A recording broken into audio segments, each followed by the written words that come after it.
They say your wedding day is the happiest day of your life. Mine became my worst nightmare. I found my fiancé David in bed with Sarah, my best friend since childhood, on the morning I was supposed to marry him. But here's the sick part. They didn't even have the decency to call off the wedding. Instead, David looked me dead in the eye and said Sarah was his real soulmate, that I was just safe and boring. Then they kicked me out of my own bridal suite and used my wedding, my flowers, my cake, my dreams to get married in front of everyone I loved. 200 guests watched them steal my life while I sat in my car crying. But when I died in that crash and woke up 6 months earlier, I realized something important. This time, I won't be the victim watching them destroy me. I'll be the one watching them destroy each other. They say your wedding day is the happiest day of your life. Mine became my worst nightmare. I found my fiancé David in bed with Sarah, my best friend since childhood, on the morning I was supposed to marry him. But here's the sick part. They didn't even have the decency to call off the wedding. Instead, David looked me dead in the eye and said Sarah was his real soulmate, that I was just safe and boring. Then they kicked me out of my own bridal suite and used my wedding, my flowers, my cake, my dreams to get married in front of everyone I loved. 200 guests watched them steal my life while I sat in my car crying. But when I died in that crash and woke up 6 months earlier, I realized something important. This time, I won't be the victim watching them destroy me. I'll be the one watching them destroy each other. My name is Maya, and I used to think I was living a fairy tale. I had built my event planning business from nothing, turning it into the most successful company in the city. Every bride wanted me to plan their perfect day because I understood what love looked like. I thought I had found mine with David, my college sweetheart of 8 years. He was charming, ambitious, and everything I thought I wanted in a husband. We had been planning our wedding for a year, and it was going to be perfect. Every detail was planned down to the last flower petal.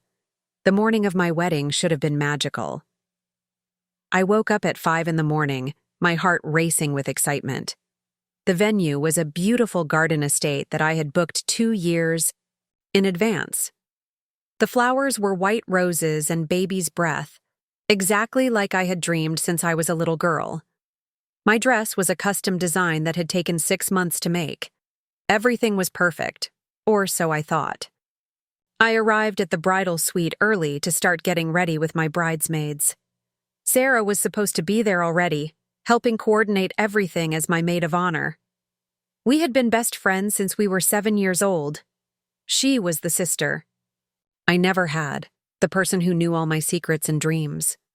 I trusted her with my life, which makes what happened next even more painful. When I walked into the bridal suite with my arms full of coffee and pastries for everyone, I heard strange noises coming from the bedroom. At first, I thought maybe Sarah was having trouble with her dress or needed help with something. I called out her name, but she didn't answer. The sounds continued and I felt a cold feeling in my stomach. Something was wrong. I pushed open the bedroom door and found them. David, the man I was supposed to marry in 4 hours, was in bed with Sarah. They were so focused on each other that they didn't even notice me standing there. My coffee cups crashed to the floor, and that's when they finally looked up. The shock on their faces lasted about 2 seconds before it turned into something much worse. They looked relieved. David sat up in bed and looked at me like I was interrupting something important. "Maya, we need to talk," he said, not even bothering to look ashamed. Sarah pulled the sheet around herself, but she wasn't crying or apologizing. She looked annoyed that I had walked in on them. These were the 2 people I loved most in the world, and they were treating me like I was the problem. "We've been seeing each other for months," David continued, his voice calm and cold. "Sarah and I, we're in love.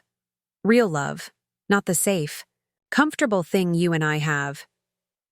Those words hit me like a physical blow. Safe and comfortable. That's what 8 years meant to him. That's what I meant to him. Sarah finally spoke up, and her words were even worse. I'm sorry you had to find out this way, Maya, but David and I belong together. We tried to fight it, but we can't deny our feelings anymore.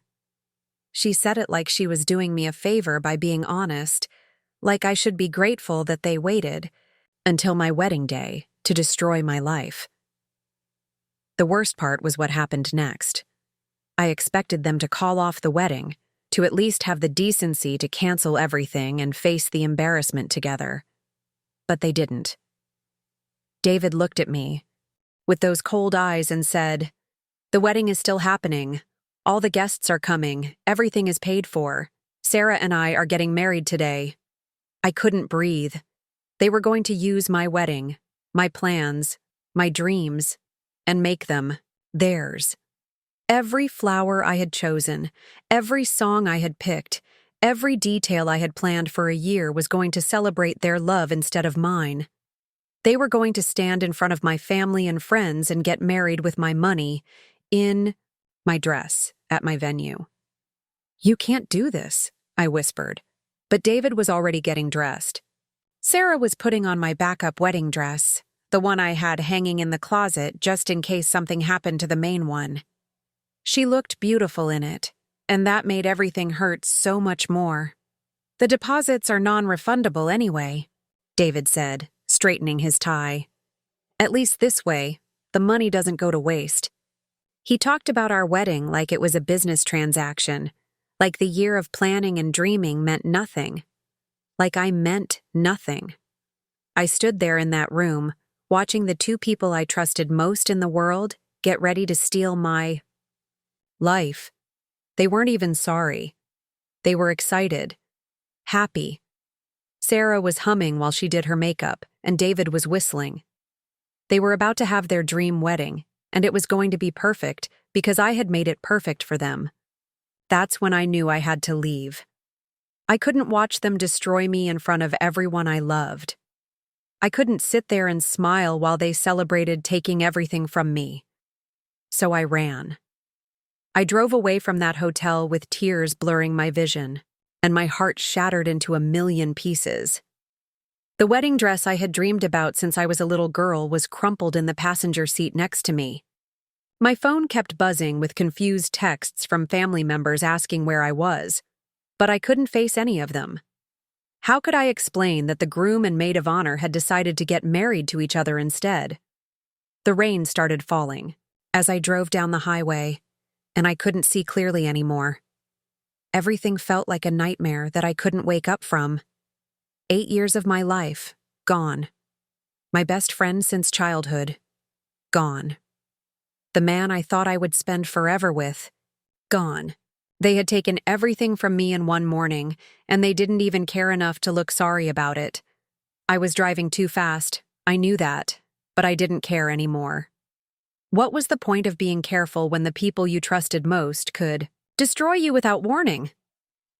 My phone rang again, probably another family member wondering where the bride had disappeared to. I reached over to turn it off, and that's when I lost control. The car spun across the wet road and slammed into a tree. The last thing I remembered was the sound of metal crushing and glass breaking. Then everything went black, and I thought, that was it. I thought my story was over, that David and Sarah had won completely. They got to be happy while I died alone on the side of the road. But then I woke up.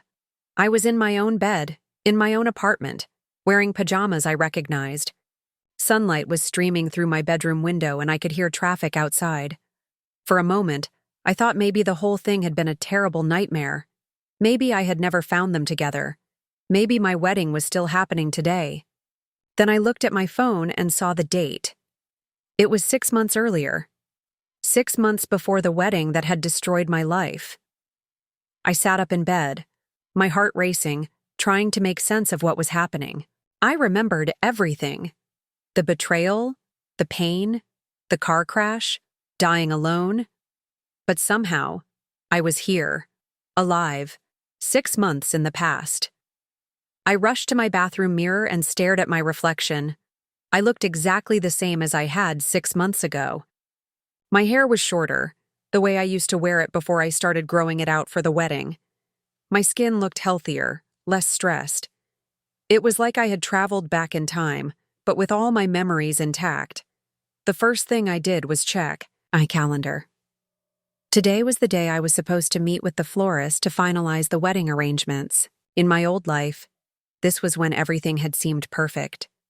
David had been loving and attentive. Sarah had been excited about being my maid of honor, and I had been the happiest woman in the world. But now I knew the truth about what they were doing behind my back. My phone buzzed with a text from David. "Good morning, beautiful. Can't wait to see you tonight for dinner." Reading his words made my stomach turn. How had I ever believed that he loved me? How had I been so blind to what was really happening? But then I realized something important. This was my chance. This was my opportunity to do things differently. I could confront them right now, expose their affair, and humiliate them the way they had humiliated me. But as I sat there thinking about it, a better idea started to form in my mind. Why should I be the one to suffer? Why should I be the one to look like the crazy, jealous woman who accused her fiancé and best friend of having an affair? Instead, I could let them have each other. I could watch them destroy themselves, from the inside out. After all, if they were willing to betray me, how long would it be before they betrayed each other? People who cheat with you will cheat on you. That's what my grandmother always used to say. I spent the rest of the morning making a plan. First, I needed to figure out exactly when their affair had started. In my original timeline, I had been completely clueless, but now I could look for the signs I had missed before. I started going through old photos on my phone, looking for clues about when David and Sarah had stopped looking at me the same way. It didn't take long to find what I was looking for. 3 months ago, there was a photo from Sarah's birthday party where David and Sarah were standing a little too close together. Their body language was different, more intimate. I had been too happy and trusting to notice it then. But now it was obvious. They had been planning this betrayal for months while I planned our wedding, thinking we were all best friends. The florist appointment went exactly the way I remembered it. I sat there pretending to be excited about white roses and baby's breath while secretly planning my revenge. The florist was a sweet older woman who kept talking about how romantic it was that I had found my soulmate. If only she knew that my soulmate was currently planning to steal my life with my best friend. That evening, I met David for dinner at our usual restaurant. He looked handsome and charming, just like always. He held my hand across the table and talked about how excited he was for our future together. Every word that came out of his mouth was a lie, but I smiled and played along. I even let him kiss me goodnight, though it made my skin crawl. After he left, I sat in my car and made a decision. I wasn't going to be the victim this time. I wasn't going to be the woman who got destroyed by people she trusted. Instead, I was going to be the woman who watched them destroy each other. And I was going to enjoy every single minute of it. The next few weeks were like living in a twisted game, where I knew all the rules but had to pretend I was still learning how to play. I started paying attention to details I had completely missed the first time around. The way David would check his phone constantly when we were together, always angling it away from me. How Sarah would suddenly become unavailable whenever I suggested we all hang out together. The little smiles they shared when they thought I wasn't looking. But this time, instead of being hurt by these signs, I started using them to my advantage. When David claimed he had to work late, I would sweetly suggest that Sarah keep me company since she was always free those same nights. When Sarah said she was too busy to help with wedding planning, I would mention how David had been working so much overtime lately. I watched them squirm as they tried to come up with excuses that wouldn't expose their secret. The real breakthrough came when I discovered their financial arrangement. David had been using our joint wedding account to buy Sarah expensive gifts. In my original timeline, I had never checked the account because I trusted him completely. This time, I made it my business to know exactly where every dollar was going. I found receipts for jewelry, expensive dinners, and even a weekend getaway that David had told me was a business trip. He had spent thousands of dollars of our wedding money on his affair with Sarah. The man who was always complaining about how expensive our wedding was had no problem spending that same money on another woman behind my back. Instead of confronting him about the missing money, I decided to make his financial situation much worse. I started suggesting more expensive options for everything. When we were looking at flowers, I suddenly fell in love with the most expensive arrangements. When we tasted cakes, I insisted on the premium option with real gold leaf. Every time David tried to suggest something cheaper, I would tear up and say I had always dreamed of having the perfect wedding. David couldn't say no without looking like a terrible fiancé, so he agreed to everything while I watched the stress lines form around his eyes. He was trying to fund 2 relationships at once, and it was starting to show. He began picking up extra freelance work, staying out even later, which gave him more time with Sarah, but also made him more exhausted and irritable. Sarah was becoming a problem too, but in ways that David wasn't prepared for. She had always been the type of person who expected men to take care of her financially. When we were in college, she dated guys who would pay for her meals, her books, even her rent sometimes. She had never learned to be independent because she had always found someone else to pay her bills. I started noticing that Sarah was dropping hints about wanting to quit her job as a receptionist at a dental office. She kept complaining about how boring and poorly paid it was, how she deserved something better. During our coffee dates, she would talk about how nice it must be to have a man who could provide for you, who could take care of all your needs. That's when I had my brilliant idea. During one of our girls' lunches, I started talking about how amazing it would be if Sarah could focus full-time on being my maid of honor.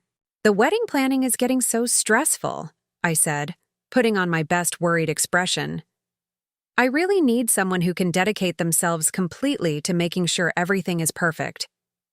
Sarah's eyes lit up immediately. "That sounds wonderful, but I couldn't possibly quit my job. I need the income." "What if I paid you?" I suggested innocently. "I could give you a monthly allowance for being my full-time wedding coordinator and maid of honor. It would be like having my own personal wedding assistant." Of course, I had no intention of actually paying Sarah anything long-term, but the idea was planted. Sarah started talking about how much she hated her job, how she deserved better, how nice it would be to have the freedom to focus on more important things. I could practically see the wheels turning in her head. Within 2 weeks, Sarah had quit her job. She told everyone it was because she wanted to focus on helping me plan the perfect wedding, but I knew the real reason. She was planning to have David support her once they got rid of me. She just didn't realize that David was already struggling financially because of their affair. David was not prepared for Sarah to become his financial responsibility so soon. He had been counting on my money to fund their relationship after we got married, and he could access my business profits. But now Sarah was unemployed and expecting him to take care of her, while he was still supposed to be paying for an increasingly expensive wedding. I watched him start to panic as the bills piled up.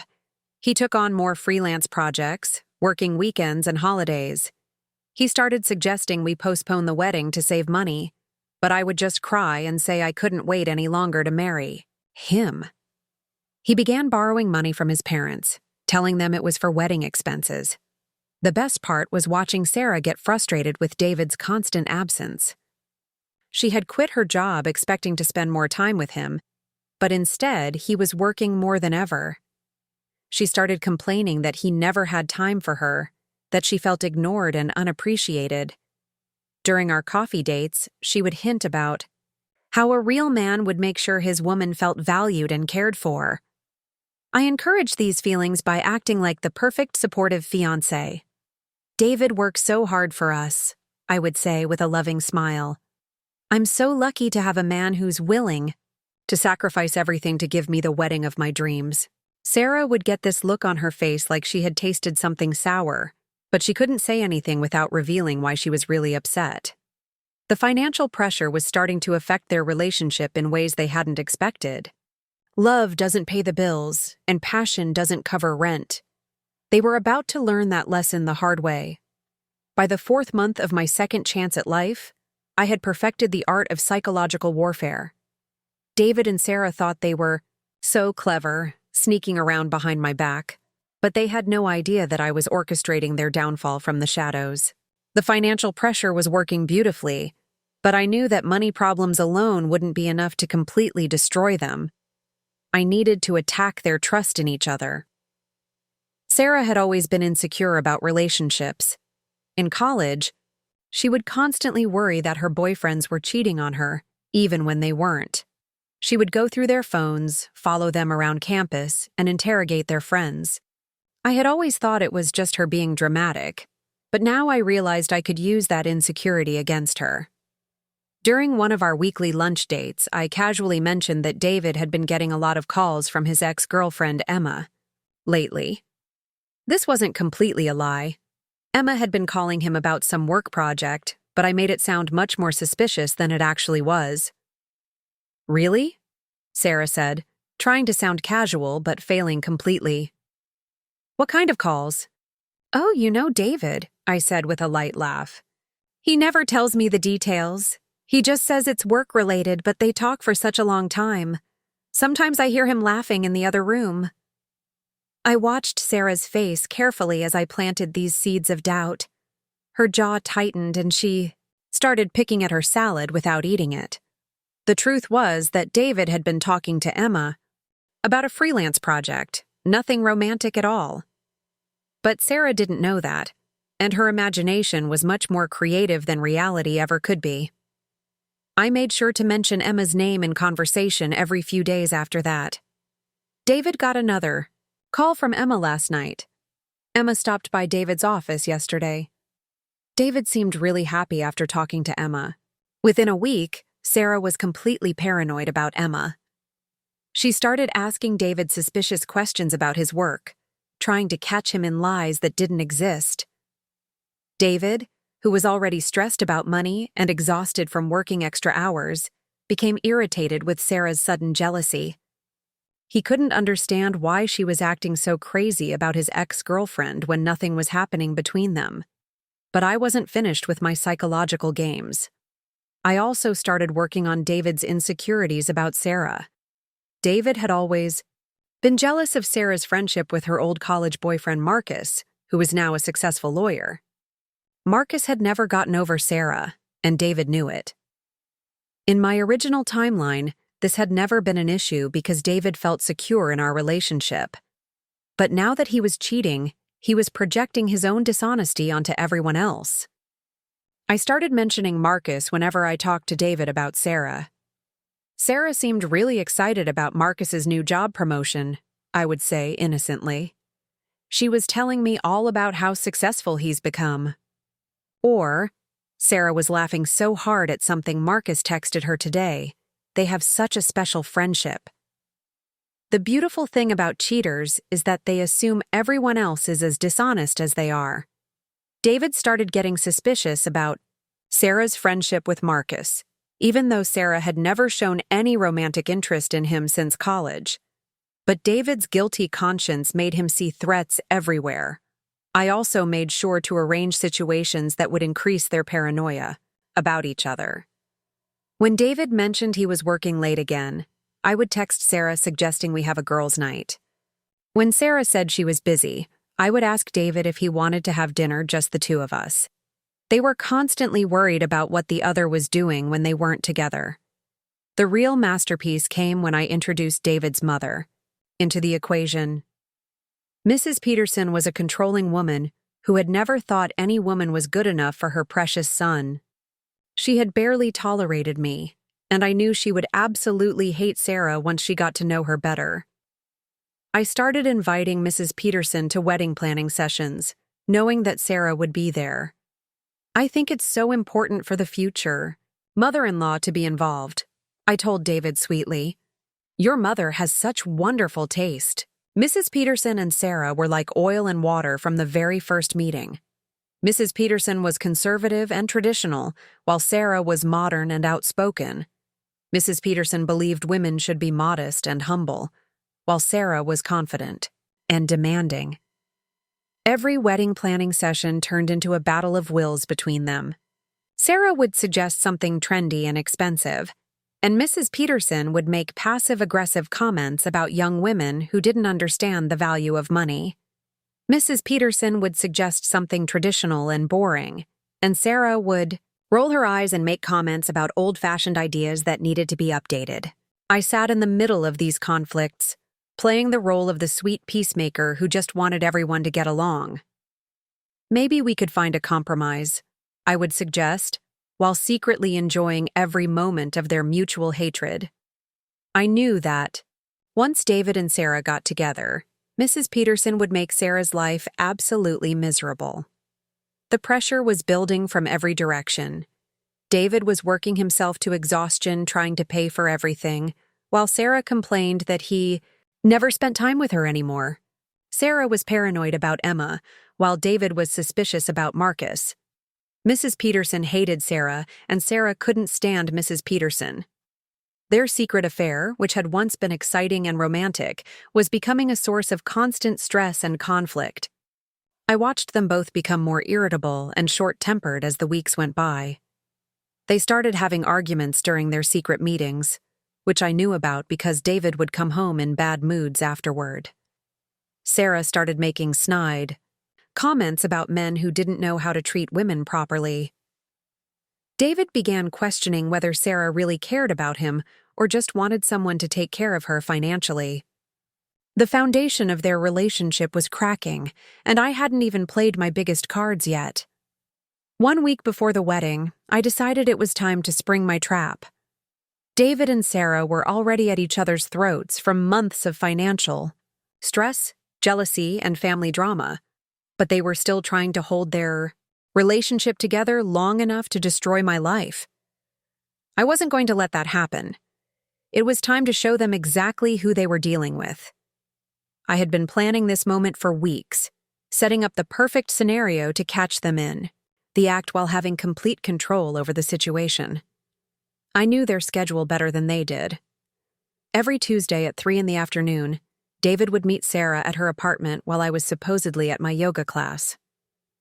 They thought they were so clever, having their secret meetings while I was out of the house. But this Tuesday was going to be different.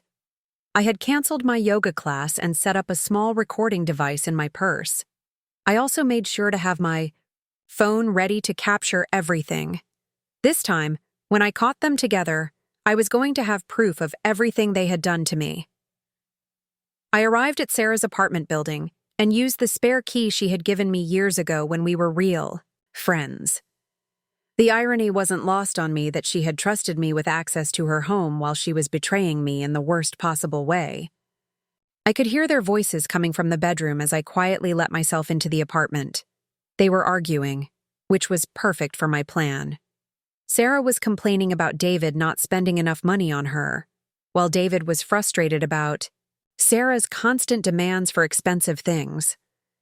"I quit my job to help you with this wedding," Sarah was saying, her voice sharp with anger. "The least you could do is show some appreciation." "I'm working myself to death to pay for everything," David shot back. "What more do you want from me?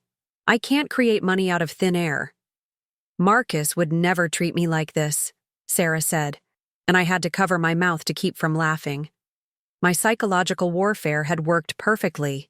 She was using Marcus to make David jealous, just like I had hoped she would. "Fine," David said, his voice cold. "Why don't you go be with Marcus then? At least then I wouldn't have to listen to you complain about everything I do." This was the perfect moment to make my entrance. I walked into the bedroom with my phone, recording and a bright smile on my face. "Hi guys," I said cheerfully, as if I had just walked into a surprise party instead of catching my fiancé cheating with my best friend. They both froze like deer in headlights. Sarah was sitting on the bed in her underwear, while David was putting his shirt back on. Their faces went through a range of emotions from shock to fear to something that looked almost like relief. Just like before, They seemed glad that their secret was finally out in the open. "Maya," David started, but I held up my hand to stop him. "I know you two are perfect for each other," I said, still smiling sweetly. "David, I've moved the wedding to next week. Surprise! And Sarah, you'll make a beautiful bride." They both stared at me like I had lost my mind. Sarah wrapped a sheet around herself and stood up slowly. "Maya, what are you talking about? We can explain everything." "Oh, there's nothing to explain," I said, still recording everything on my phone. "I think it's wonderful that you two found each other. True love should be celebrated, don't you think?" David was putting his pants on, looking confused and suspicious. "Maya, are you feeling okay? You're acting really strange." That's when I decided to drop the first bomb. "I've known about you two for months," I said, watching their faces change as the words sank in. "I've been watching you sneak around, lie to me, steal from our joint account, and plan to humiliate me at my own wedding. But here's the thing you didn't expect. I've been planning too."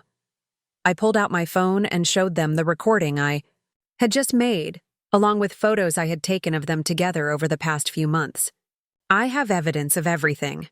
Every lie, every stolen dollar, every secret meeting. Did you really think I was stupid enough not to notice?" Sarah's face went white as she realized what this meant. "Maya, please, we can work this out. We never meant for this to happen." "Oh, but you did mean for it to happen," I said, my voice getting harder. "You meant to steal my fiancé, use my wedding, and humiliate me in front of everyone I love. You just didn't expect me to fight back." David was starting to look angry now instead of scared. "What do you want, Maya? Money? Are you going to try to blackmail us?"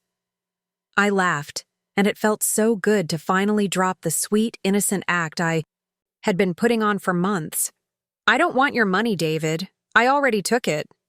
I pulled out my bank statements showing that I had moved all of my money out of our joint accounts weeks ago. "Every dollar you stole from our wedding fund came out of your own savings, not mine. You've been funding your affair with your own money this whole time." The look of realization on David's face was priceless. He had been working himself to death, borrowing money from his parents, and going into debt to pay for wedding expenses that I had been secretly inflating. Meanwhile, I had been protecting my own money and watching him destroy his financial future for a woman who only wanted him for what he could provide. "And Sarah," I continued, turning to my former best friend, "did you know that David has been talking to his ex-girlfriend Emma every week? He told me all about how much he misses her, how beautiful she still is, how he wonders what would have happened if they had stayed together." This was a complete lie, but Sarah's paranoia made her believe every word. She turned to David with fury in her eyes. "You've been talking to Emma behind my back?" "That's not true," David said, but he sounded uncertain. "Maya's lying." "Am I?"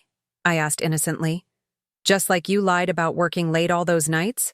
Just like Sarah lied about being too busy to help with wedding planning when she was really quitting her job to be available for you?" I watched them turn on each other exactly the way I had planned. All the seeds of doubt and jealousy I had planted over the past months were finally blooming into full-blown suspicion and hatred. The explosion I had been building toward for months finally happened right there in Sarah's bedroom. David and Sarah, who had been united in their betrayal of me, suddenly turned on each other like wild animals. All the pressure, jealousy, and financial stress I had carefully orchestrated came crashing down at once. "You've been lying to me about Emma this whole time," Sarah screamed at David, clutching the sheet around her body. "How many other women are you talking to behind my back?" "I'm not lying about anything," David yelled back. "You're the one who's been flirting with Marcus and making me look like an idiot. Maya's just trying to turn us against each other." "Actually," I said, pulling out my phone again, "I have some interesting photos here. David, remember that business dinner you said you had last week? The one where you couldn't bring Sarah because it was men only?" I showed them a photo I had taken of David having dinner with Emma. It was completely innocent. Just two people, discussing work, but I had cropped it to look romantic. Sarah grabbed the phone from my hands and stared at the photo with rage in her eyes. "You lying piece of garbage," she said to David. "You've been cheating on me while we were cheating together." "That's not what that is," David protested. But Sarah was already getting dressed, throwing clothes on as fast as she could. "And Sarah," I continued, enjoying every second of this, "David found something very interesting in your purse last week." I pulled out a love letter that Marcus had written to Sarah years ago in college. I had stolen it from her apartment months ago and saved it for this exact moment. "He wanted to know why you're keeping love letters from other men." David snatched the letter from me and read it quickly. His face turned red with anger as he read Marcus's declaration of love for Sarah. "You kept this? You kept a love letter? From another man while we were together?" "That's from college," Sarah said desperately. "It doesn't mean anything. Maya's manipulating both of us." But it was too late. The damage was done.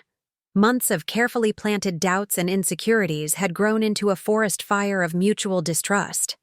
They were screaming at each other, throwing accusations back and forth, completely forgetting that I was even in the room. I stood there watching my two betrayers destroy each other and felt a satisfaction deeper than anything I had ever experienced. These were the people who had stolen my wedding, humiliated me in front of everyone I loved, and left me to die alone on the side of a road. Now they were getting exactly what they deserved. The argument escalated when Sarah started throwing David's clothes at him. "Get out of my apartment," she screamed. "I never want to see you again. You're a lying, cheating, worthless man who can't even afford to take care of one woman, let alone two." "Fine by me," David shot back, pulling on his shirt. "I'm tired of supporting a lazy, spoiled princess who thinks the world owes her everything. At least Emma has a job and doesn't expect me to pay for her entire life." That's when I decided to deliver the final blow. "Oh, I should probably mention," I said casually, "I already canceled the wedding and kept all the deposits. Since I paid for everything with my own money after you stole from our joint account, everything legally belongs to me." They both stopped fighting and stared at me in shock. "What do you mean you canceled everything?" David asked. "I mean, there's no wedding, no venue, no flowers, no cake, nothing," I said with a smile. "I canceled it all yesterday and kept every penny. The vendors were very understanding when I explained that my fiancé had been stealing from me to fund an affair with my maid of honor."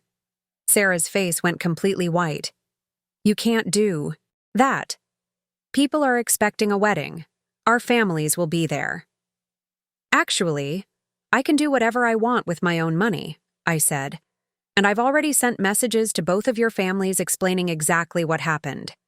Your parents know about the affair, David. So do yours, Sarah. I thought they deserved to know the truth about what kind of people they raised." The horror on their faces was beautiful. They had been so focused on their secret romance that they never considered how it would look to their families when the truth came out. David's conservative parents were going to be mortified that their son had cheated on his fiancée with her best friend.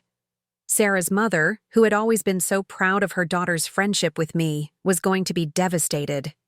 "You vindictive witch," Sarah said, her voice shaking with rage. "You've ruined everything." "I didn't ruin anything," I replied calmly. "You two ruined it when you decided to betray me. I just made sure you got to face the consequences of your choices." David was frantically checking his phone, probably reading angry messages from his family. "My mother is never going to forgive me for this," he said, sinking onto Sarah's couch. "Good," I said. "Maybe next time you'll think twice before stealing from the woman you claim to love." I left them there in Sarah's apartment, sitting in the wreckage of their relationship and their reputations.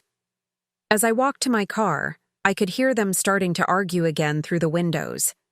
Without me as their common enemy, they had nothing left to bond over except mutual resentment and blame. Over the next few days, I watched their lives fall apart completely. David moved back in with his parents, who were so ashamed of him that they made him sleep in the basement like a teenager. Sarah couldn't afford her apartment without a job, so she had to move in with her mother, who spent every day reminding her what a disappointment she was. Their friends took sides, and most of them chose my side once they learned the truth. David and Sarah found themselves isolated from everyone they had once counted on for support. The romance that had seemed so exciting when it was forbidden became ugly and bitter when it was all they had left. 3 weeks later, I was sitting in a cafe in Paris, sipping wine and reading a book in the afternoon sun. I had used the wedding money to take the trip of my dreams, exploring Europe and discovering who I was when I wasn't trying to please people who didn't deserve my loyalty. My phone buzzed with a text from David. "Maya, please call me. I made a terrible mistake. I love you and I want to make this right. Sarah means nothing to me." I deleted the message without responding and ordered another glass of wine. Some stains never wash out, but sometimes you just throw away the whole dress and buy something beautiful that actually fits.